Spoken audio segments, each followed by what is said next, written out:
अस्सलाम वालेकुम स्टूडेंट्स, उम्मीद है आप सब खैरियत से होंगे। मेरा नाम है अली और आप देख रहे हैं टेकी फॉर यू। स्टूडेंट्स, आज के इस लेक्चर के अंदर हम अपने एडमिन पैनल को शुरू करने वाले हैं और यहाँ पे मैं दो चीज़ें आप लोगों के सामने रखना चाहता हूँ कि अगर तो मैं चाहता हूँ कि मैं इसी प्रोजेक्ट के अंदर एडमिन पैनल को भी बनाऊँ, तो यहाँ पे मैंने क्या करना था, स्क्रीन्स कहाँ गई, ये रही। तो यहाँ पे मैंने एडमिन पैनल के लिए स्क्रीन्स बनाना शुरू कर देनी थी और यहाँ पे काम करना शुरू कर देना था। बट मैं चाहता हूं कि मैं इस प्रोजेक्ट को, एडमिन पैनल के प्रोजेक्ट को अलग से क्रिएट करूं। ठीक है, कुछ चीज़ें ऐसी होती हैं जो हम यूज़र पैनल के अंदर नहीं लगाना चाहते। इस तरह मिसाल के तौर पे यहाँ पे आ लेते हैं, कुछ परमिशंस होती हैं यहाँ पे, SRC मेन और एंड्रॉयड मिनीफिस्ट।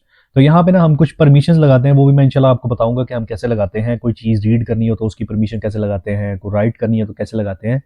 तो वो चीज़ें मैं चाह रहा हूँ कि मैं एडमिन पैनल के अंदर लगाऊं, क्योंकि यूज़र पैनल के अंदर तो मैं कुछ रीड नहीं कर रहा, ना मैं राइट कर रहा हूँ, ना मैं रीड कर रहा हूँ, ना मैं उसकी गैलरी को एक्सेस कर रहा हूँ, किसी चीज़ को एक्सेस नहीं कर रहा। तो मैं फजूल में यहाँ पे परमिशन क्यों लगाऊंगा? ठीक है, सोचने वाली बात है ना। तो मैं यहाँ पे कुछ नहीं लगा रहा, यहाँ से इसको करते हैं मिनिमाइज। और हम क्या करने वाले हैं, हम एक नया प्रोजेक्ट बनाने वाले हैं, उसको फिर CLI के जरिए इंटीग्रेट करेंगे अपने प्रोजेक्ट के साथ, यानी कि अपने इस डेटाबेस के साथ, फायरबेस के साथ। ठीक है, जो ये ऑलरेडी यहाँ पे लगी हुई है।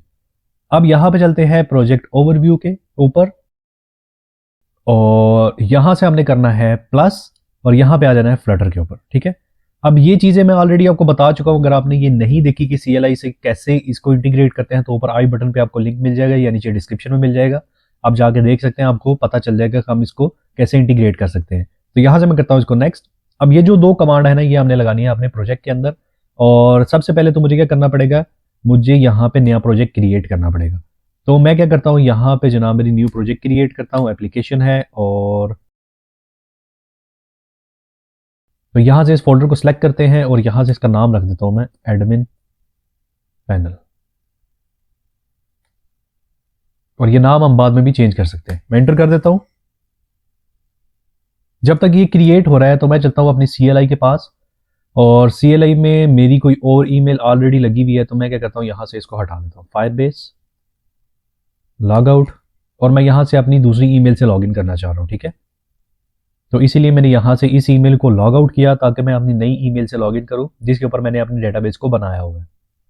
तो ले जी, यहाँ से लॉग आउट होगी, यहाँ से दोबारा से मैं करूँगा फायरबेस, और यहाँ से ये मेरे से पूछेगा कि भाई आप लॉगिन करना चाहते हो तो वाई प्रेस करो, तो हम वहाँ से वाई प्रेस करेंगे।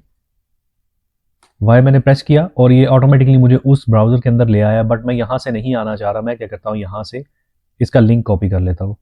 तो यहाँ पर रहा ये लिंक, यहाँ से इसको मैं लिंक को कॉपी करूँगा और जिस ब्राउज़र के अंदर मैं जाना चाह रहा हूँ वहाँ पे आके मैं क्या करूँगा, यहाँ से इसको पास कर दूंगा।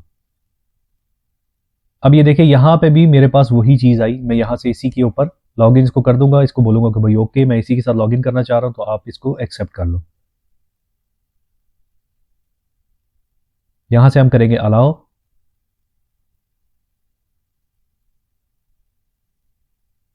और यहाँ पे हमारे पास क्या होगा जी, लॉगिन हो चुका है। अब हम चलते हैं CLI के पास, तो देखते हैं जी, ये देखें CLI के पास भी मेरे पास जो डमी मेरी डेटाबेस की ईमेल थी उसके साथ मैंने इसको लॉगिन कर लिया। अब CLI का काम था हमारा पास इतना ही। मैं इसको करता हूँ यहाँ से इसको बंद, और यहाँ से मेरा प्रोजेक्ट जो है वो क्रिएट हो चुका है। तो यहाँ से मैं क्या करता हूँ जनाब, चलता हूँ अपने डेटाबेस के अंदर और ये जो कमांड है इसको कॉपी करता हूँ, यहाँ से आ जाता हूँ, CMD ओपन करते हैं, यहाँ पे मैं इसको पास कर देता हूँ।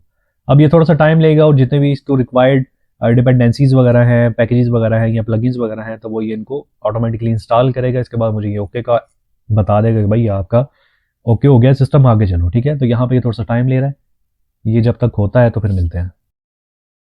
तो ले जी, यहाँ पे हमारे पास जो है ये एक्टिवेट हो चुका है और डन हो गया है। अब यहाँ से हम इसको करेंगे कॉपी दूसरी कमांड को। अब मेन जो चीज़ है, ये कमांड हमने कहाँ लगानी है, ये मैं ऑलरेडी आपको बता चुका हूँ, बट मैं एक दफ़ा आपको फिर एक्सप्लेन कर देता हूँ। मैं क्या करता हूँ, यहाँ से आ जाता हूँ अपने प्रोजेक्ट के अंदर, जहाँ पे आपने अपना प्रोजेक्ट बनाया ना उसके अंदर आके आपने क्या करना है, यहाँ पे CMD टाइप कर देना है। ये इसी लोकेशन के ऊपर आपको CMD खोल के दे देगा।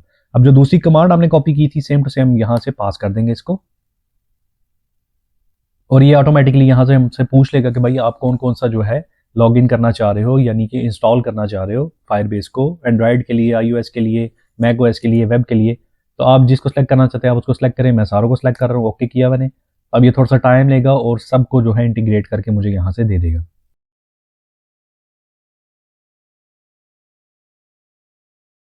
तो ले जी, यहाँ पे हमारे पास ये सारे जो है ना इंटीग्रेट हो चुके हैं, वेब भी, एंड्रॉयड भी, iOS भी और मैकओएस भी।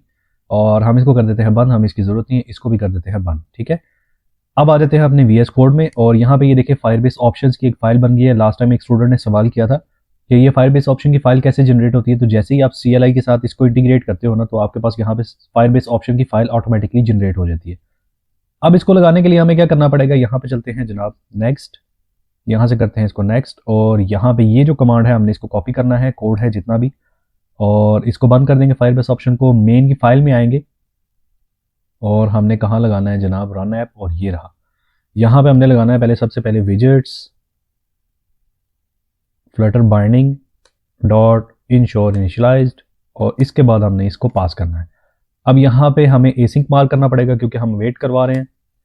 एसिंक मार्क हो गया। यहाँ से फायरबेस जो हमारे पास फायरबेस ऑप्शन की फाइल है उसको मैं यहाँ से इंस्टॉल कर लेता हूँ, यानी कि इंपोर्ट कर लेता हूँ। तो यहाँ से ये इंपोर्ट कर लिया।